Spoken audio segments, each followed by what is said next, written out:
Rap Radio. Raw and uncut. Cubo, and welcome to Chicano Rap Radio. I'm your homie Snipes holding it down, and today we have El Duran representing out of San Fernando Valley. So without further ado, let's welcome the homeboy to the show. What's up, G? How you doing today? What's up, Snipes? Hey, thank you for having me, dog. Highly appreciate it, dog. How you doing?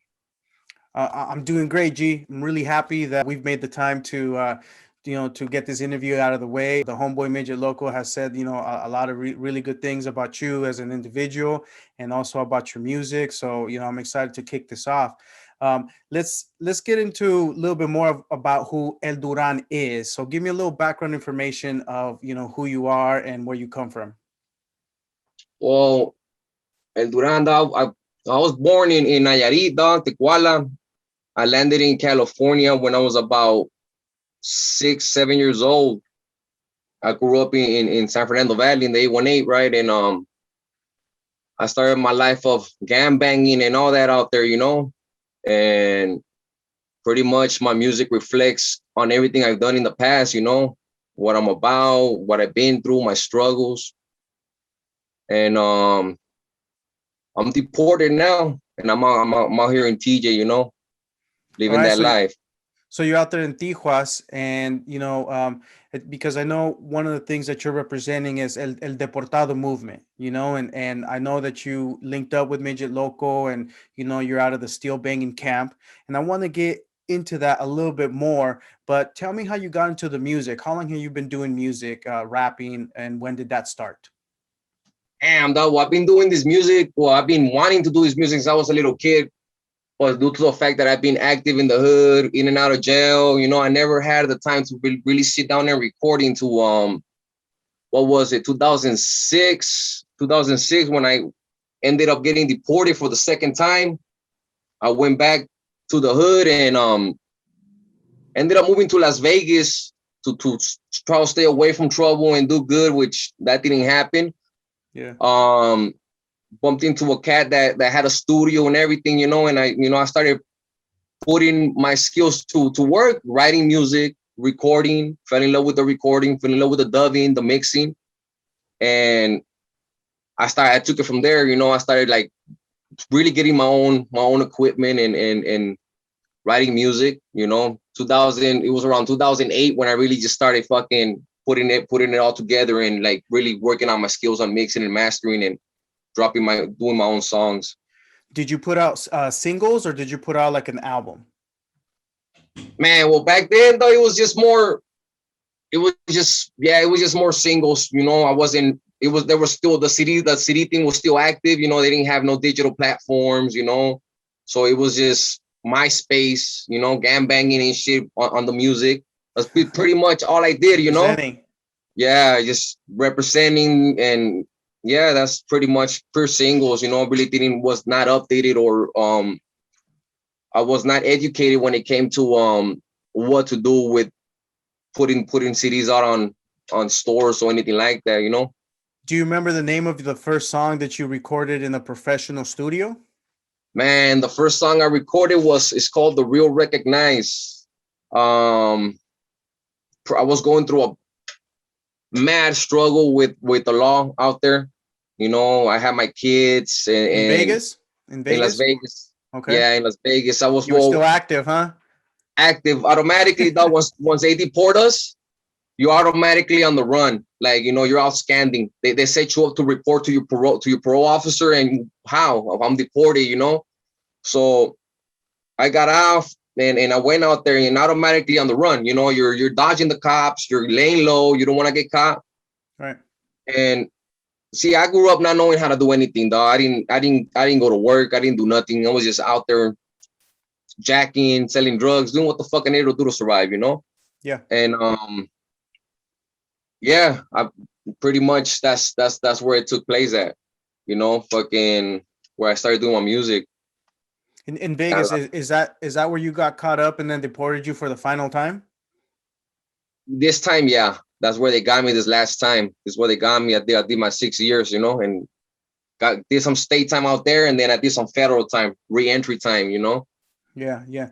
So that's the I feel like the system is set up, you know, for failure. You know, it's set up for you to fail. I mean, you mentioned something how they like they automatically expect you to report, but how can you report when they deported you, right? Exactly, So you're already in violation. exactly. And then you said you were like on the run, you know, so you're on the run, you're trying to survive. I imagine, you know, you're trying to provide for yourself and for your family, but you're always got to be looking over your shoulder, you know, like how's that like? How's that make you feel constantly, you know, having to look over your shoulder and at the same time trying to pursue this dream for a better life? Like It's that it's that's a lot, G. it's horrible, dog. Because I mean, I'll be with the family, right? And for any, like, say we get pulled over, you know, and I'm sitting shotgun. Of course, I can't drive because I don't got no license. I don't got nothing. I'm sitting shotgun, and they're asking whoever's driving for, you know, license, registration, whatever, knowing that they can't ask me for anything, you know. So I'm laying low, but at the same time, my heart's pounding 100 miles an hour. You know, it's just beating like a mother, and Ready to book everything it. flashing before my eyes. You know, fuck, here I go. I'm gonna go back in right now, and it's just for Yeah. a damn fucking traffic stop, you know. And they let us go, but then, like, after that happens, dog, you're still in shock, you know, for the rest of the day. Like the whole day, you're like, man, you know, and that event happening over and over and over, dog, that shit gets old, homie, you know, which is why I ain't trying to go back, dog, you know, I ain't trying to go back for that, you know, Yeah. because Yeah. I mean, I don't look like a good guy, you know. They'll snatch me up right away if I end up going back, you know. And right now, how I mentioned that they got us at this state time, and then I did the federal reentry time. When you go to federal, they make us do, they make us pay for all of the time that you already done. Like that, they don't give you time for what you did for reentry. They give you time for everything that you already did in the past.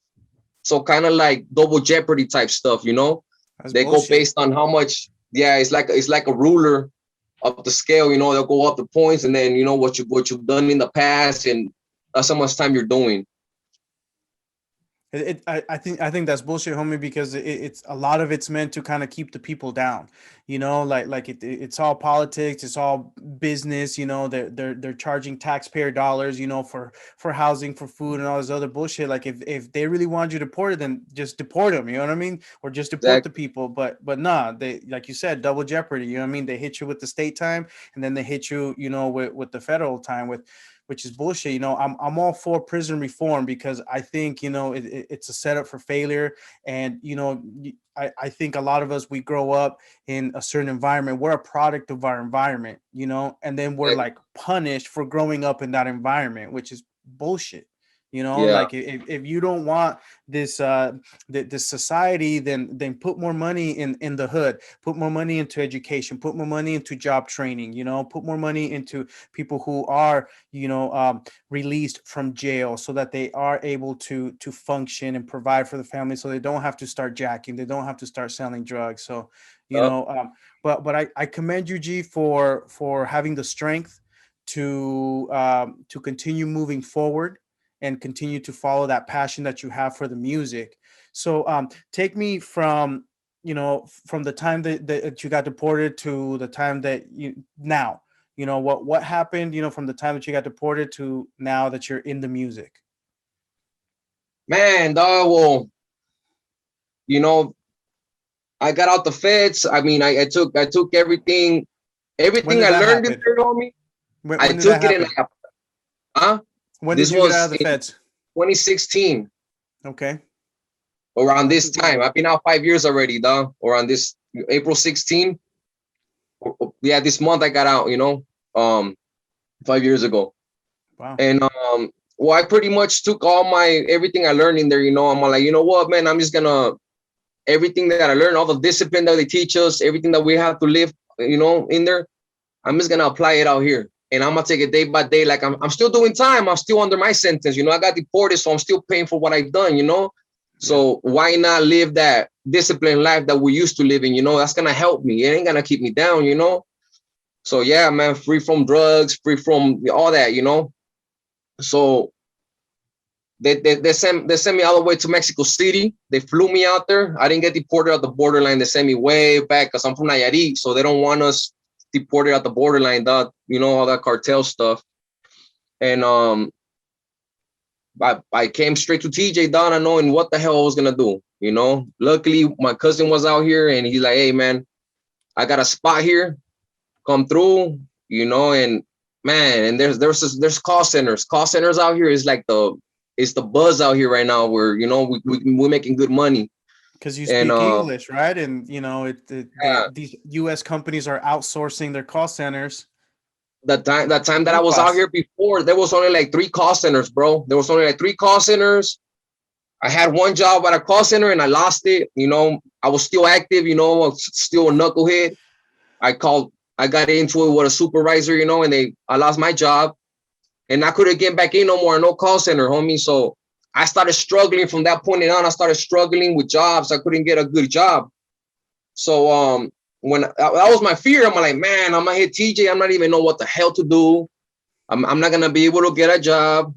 Hell no, man. There was a lot of jobs everywhere. I got a call center job ASAP. Got in, started working, saving my money, started making music. You know, little by little, dropping my music, dropping my videos, stacking up to buy my own equipment. That's right. And I took it from there. You know, I took it from there. Started dropping, you know, dropping songs, videos. I already got 2 trips.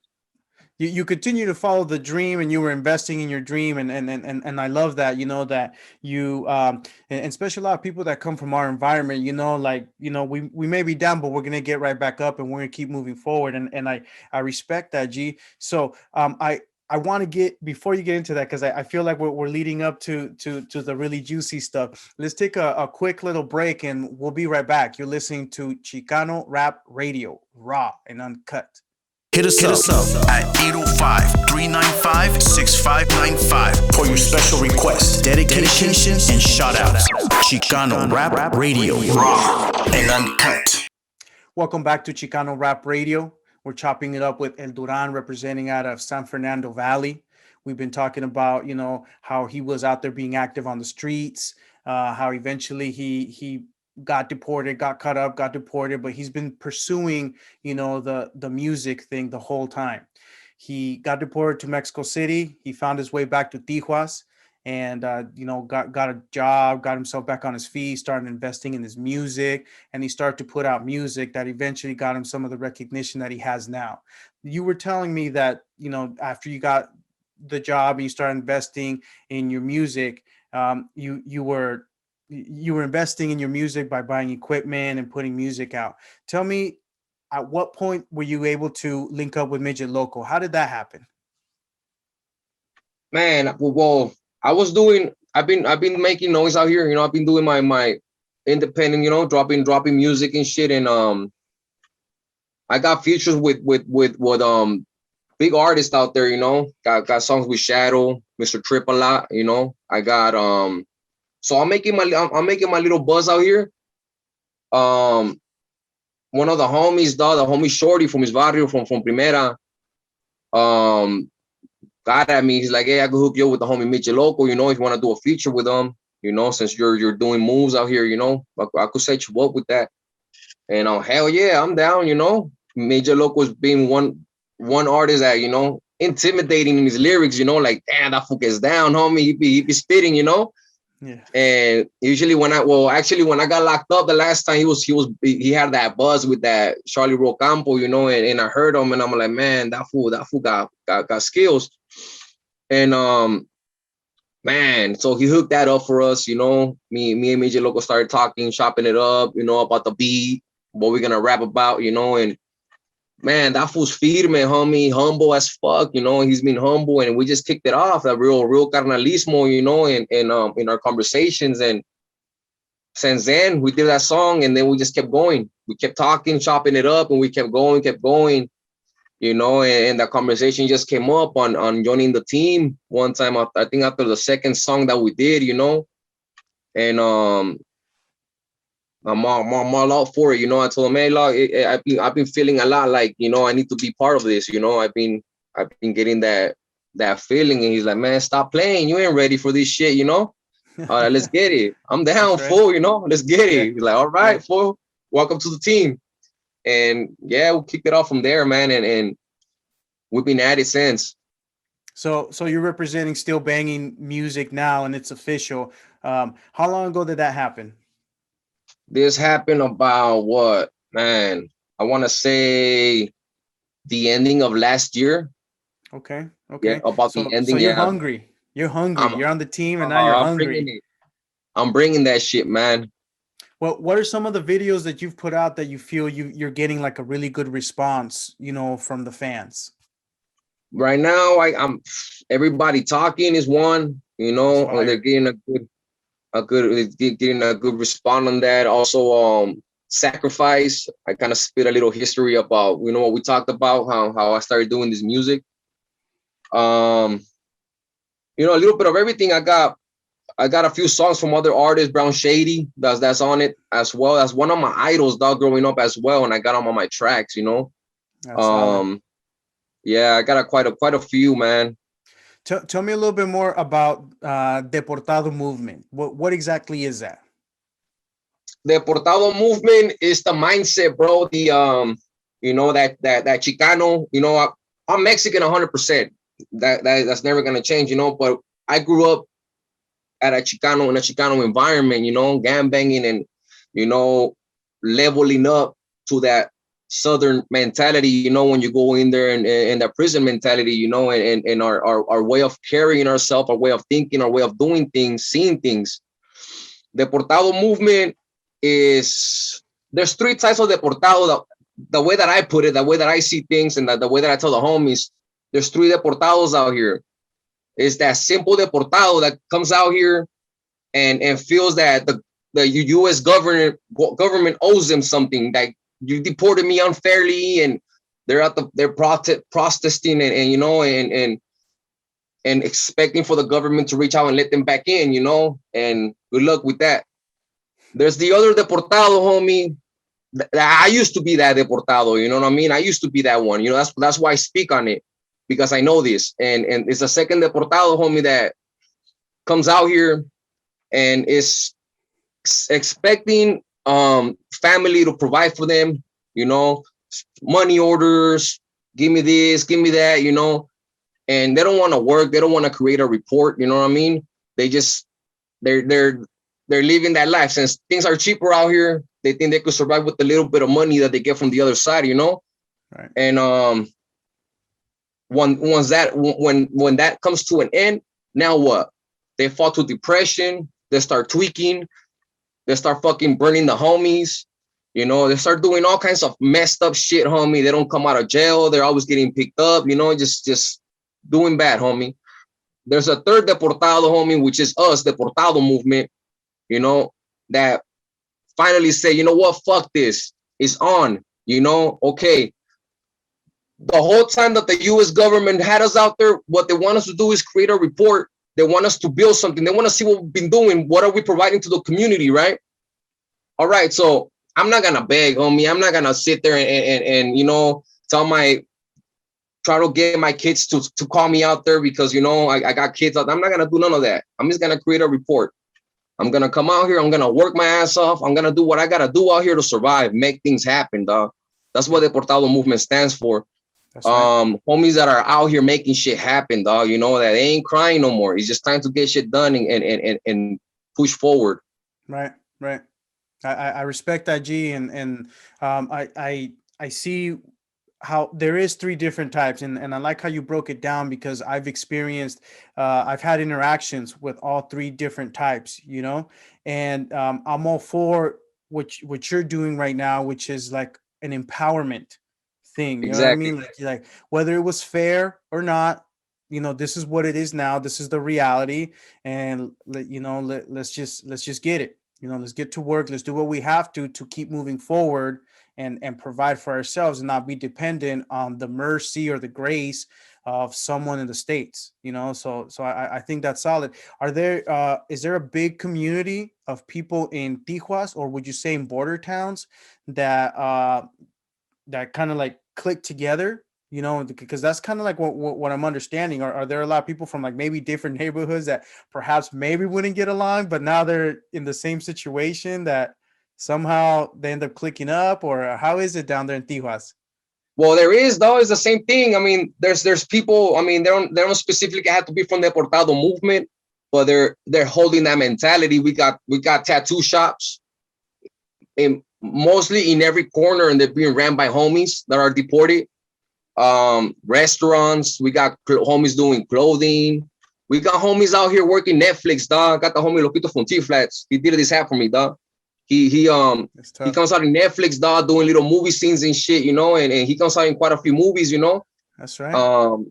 And they all feel me, dog. I get that love, that's why I love what you're doing, homie, and they feel what I'm doing, wherever you hear Duran, Deportado Movement, you know what I mean, and they're those type of homies. They're gonna salute, because that's the mentality that we're holding, that we're surviving out here, we're running with that struggle, Well, and I feel you're surviving, but you're still you. You're also representing. You know what I mean? You haven't forgot where you came from. And that's part of who you are. And I feel like that's what's part of helping you thrive as well. To be honest with you, that mentality that you imported to Tijuas, of growing up in the States. What you grew up, what you learned from up here, you're applying it down there. Yeah, they didn't build us up to lose, man. So I'm not gonna come out here and lose, man. Fuck no, That's right. I think the fans, are, for the fans that are just discovering you now. I think they're in for a big surprise. If you haven't already, go make sure you check out the Steel Banging Deportado Movement channel. He's got a lot of solid tracks out there.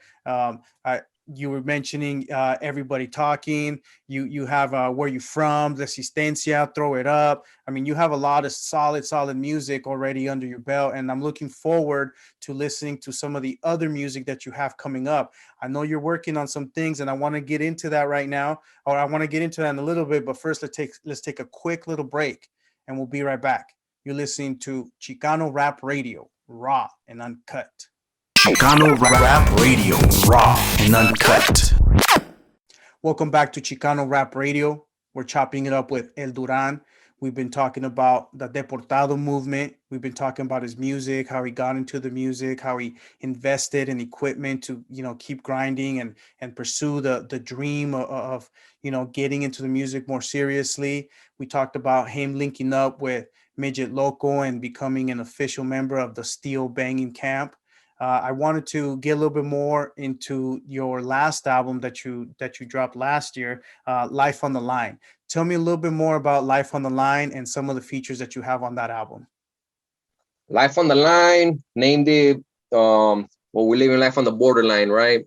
On that album, I got 13 songs, 13 tracks. I got Mr. Shadow featuring on it, Mr. Tripola, Brown Shady, MAK records. I got Desorden KDC. I don't know if you're familiar with him. He's an artist out here in Tijuana. He's one of the pioneers of the gangster rap out here in Tijuana. Yeah. I got him on it, and then most of it is on me. Double S1, one of my artists out here. Double S1 is on it. Who else? That's about it, and most of it is just me, dropping them. Yeah, I like the cover art, by the way. It shows the border wall, right? It shows the border wall, and you just post it up, representing. Right where the immigration has to be at, I put the Lexus behind me, Yeah. Well, what are some of the standout songs on that album that you think the fans really are vibing with? Well, it'll be the Mr. Shadow track. It's called Ya Lo Saben. Where You From, with Desorden KDC. Mainline with Brown Shady. We go back into that knucklehead mode, of doing time in prison, and that mentality of being disciplined and strapped, I know that you also have an upcoming project, an EP. The Steel Banging Camp has an EP coming up. What's the name of that EP that you guys are going to release, and when does that release? We on a mission. That's the name of the EP. It should be dropping May 5th. If everything goes smooth, should be dropping May 5th. Midget is also actually working on that cover as we speak. We on a mission. We just dropped that track, Sleepy Malo. It's a West Coast thing, you know. Man, that's one of my idols growing up in my neighborhood, you know. He was one of the main ones. We used to bump out there. We on a mission. We got Travis So Sick. It's an EP, so there's not that many tracks, you know. We put about 8 songs on it, but it's pretty active, you know. It's a nice, it's good music, man. Good music. Yeah, without a doubt. And well, I mean, just some of the names you've mentioned so far, it's already like, you know, it makes me want to go. I hope you guys release it sooner, you know, or I hope someone leaks it, you know, because I know it's going to be a lot of heaters. How does it feel to work with some of these artists that you used to listen to and used to look up to or used to admire their music? Like, how's it feel working with them now? Bro, I can't. I still have problems with trying to figure out how's it feel, man. You know, I constantly tell my little homie, the homie Double S, dog, really? Like, I'm really doing that? You know, is it true? You know, and he's like, yeah, fool, you got it, homie. I don't know. It's a good feeling, bro. You know, I lay back and I'm like, man, like I used to bump this fool's growing up. I used to go bus missions growing up with this fool's music, you know, and now I got him on a song with me, you know, and I still can't find that feeling yet, you know, but it's, you know, definitely like it's a proud feeling, homie, you know, but I still can't believe it, you know. Yeah. And you know, one thing that I also before you know, we're getting to the end of this interview, and you know, before we finish the interview, one of the things that I also want to like commend you on is not only are you, you know, you're a solid, you're a solid person. I can tell you carry yourself you know, with a lot of class and a lot of honor.